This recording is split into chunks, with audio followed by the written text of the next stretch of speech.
So, para po makuha tong unang question, ito po muna. Yan, yung triangle 1. Bale, dito 4. Tas yung itong side na to, yung letter A, same siya sa measurement dito. So, magiging A is equals to 15. Yay! Tapos ito, 12. So, pagpa-plus lang yan. So, magiging 4 plus 15 plus 12. So, bali, ang final answer po is 31. Since same lang po tong triangle na to, pati po ito, 15 plus 12, tapos ito pong letter C, same lang din po dito.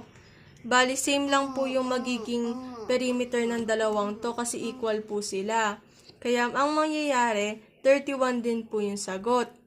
Tapos po, itong perimeter po ng trapezoid, ito po yan.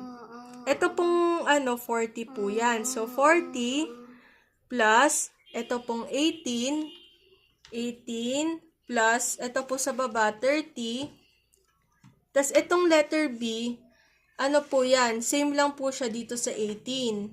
So, magiging B is equals to 18 din po. Kaya, magiging plus 18. So, 40, 70, magiging 106 po yung pinaka-perimeter po neto. Bali, tapos, dito naman po sa 4, ipagpa-plus lang po to lahat. So, kapag po plinas po yan lahat, magiging 6, 7, 8, 8, ito po. Ayan po yung sagot. Kasi pa-plus lang naman. Ito, lahat po. Ito, at saka ito. Kaya 31 plus 31 plus 106 po. Tapos ito naman PCF. Ito po yan yung formula ng buong ito. So, ang ginawa ko po is, simula po muna tayo dito. Diba ang B is equals to 18. So, 18 plus, ito pong 4 plus 15. A is equals to 15 po. Same po sila. 15. Tapos, ito po, para po mahanap itong natitirang to, ang mangyayari po is, yung 40, ipa-plus nyo po siya sa 24. Ay, ima-minus nyo po siya sa 24. So, bakit po 24? Kasi po, kung dito po ay 12, tas dito po ay 12 din po kapag pinag-plus nyo po sila 24. Kasi nga po, ang kabuuan po neto is 40, kaya dapat wala po to kasi sa loob na po yan. Ang perimeter po, dito lang po sa mga sides sa labas. So, okay na po to. Tas plus, ito pong 15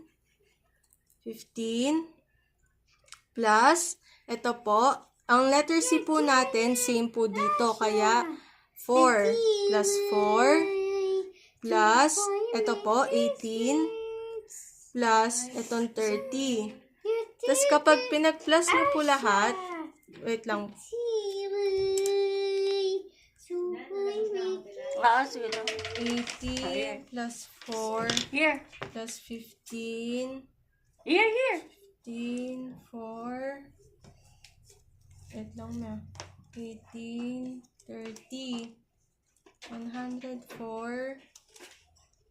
Ayun, 40 kay Amber. Oh, minus. may sagot na. Hindi, i-double check ko rin kasi parang po Wait lang. Calculating. 120 po lahat. So, yung PCF po, ang sagot po is 120 centimeters. So, yarn. Yan po yung